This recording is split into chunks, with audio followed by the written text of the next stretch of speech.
according to statistics, all serial killers, well, 80% of all serial killers are between the ages of 20 to 30, are male and Caucasian. That sounds like a college campus. How many are there? Well, there are at least 30 serial killers at any given time. Well, what do we do to stop them? How do we protect ourselves? What is being done to keep us safe? Well, there's a little thing called behavioral analysis that the police use. Today we're going to be talking about what criminal profiling is, the different classifications in which investigators place these criminals, and then how it is used today. Well, the FBI has a task force called the BAU, which stands for Behavioral Analysis Unit, and they go and help the local police in order to catch these criminals that they're baffled about, or the case needs to be solved quickly before more people are killed. So they're here to keep you safe, to connect the patterns between the different cases, and to get inside the criminal's mind. So what exactly is criminal profiling? I'm so glad you asked. Criminal profiling is a behavioral tool which investigators use in order to catch these criminals. And that means they study the crime scene, and they also have to study the victim. They also take cases that happened in the past and connect it to cases that are happening today. And also they make assumptions about the characteristics of the criminal. Then they narrow down the suspect list and then point the police in the right direction. Now let's talk about the different classifications now that we know what exactly criminal profiling is.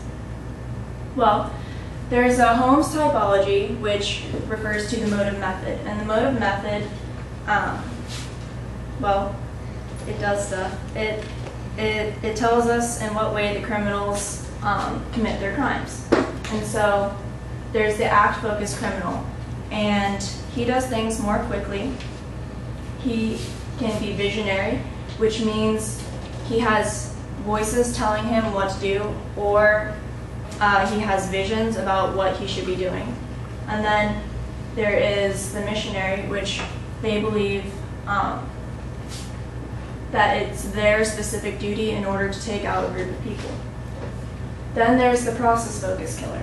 And this person kills more slowly, and they enjoy torture, which is disgusting.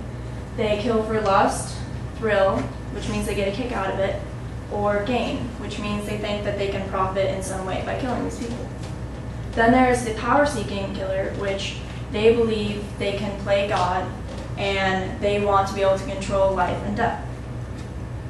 Now, there's an organized killer, which is above average in intelligence, complete social skills, has a very controlled mood while killing, has an interest in the media coverage. He can be a lawyer or a doctor. He can be pretty much anyone that you could trust. An unorganized killer would be below average in intelligence, socially awkward around different people, very anxious during the crime, and lives close to the crime scene because he is unorganized and didn't have a plan. And then he has very minimal interest in the media coverage. Now, let's talk about how it's used today. Well, the investigators go to the crime scene and they have to study when and where the crimes were committed, and then the amount and type of force that is used on the victim. And then they take the physical evidence and they study it, and they see what was left behind or what was taken away on purpose. And then they go and they take that data that they collected and they apply it to the different characteristics that we just talked about in order to profile a specific person and come up with their personality. Next, they release that profile to the police in order to help narrow down the suspect list. Now, even though criminal profiling is not perfect, it's pretty close, and it has helped in many ways.